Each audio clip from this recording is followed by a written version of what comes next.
ولقد آتينا داود وسليمان علما وقال الحمد لله الذي فضلنا على كثير من عباده المؤمنين.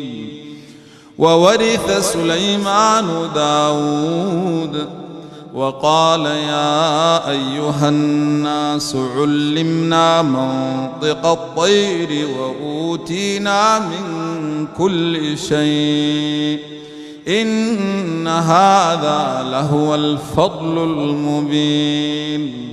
وحشر لسليمان جنوده من الجن والإنس والطير فهم يوزعون حتى إذا أتوا على واد النمل قالت نملة يا أيها النمل ادخلوا مساكنكم لا يحطمنكم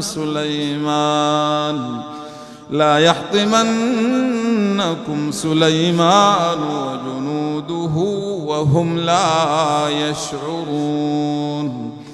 فتبسم ضاحكا من قولها وقال رب أوزعني أن أشكر نعمتك التي أنعمت علي وعلى والدي وأن أعمل صالحا ترضاه وأدخلني برحمتك في عبادك الصالحين.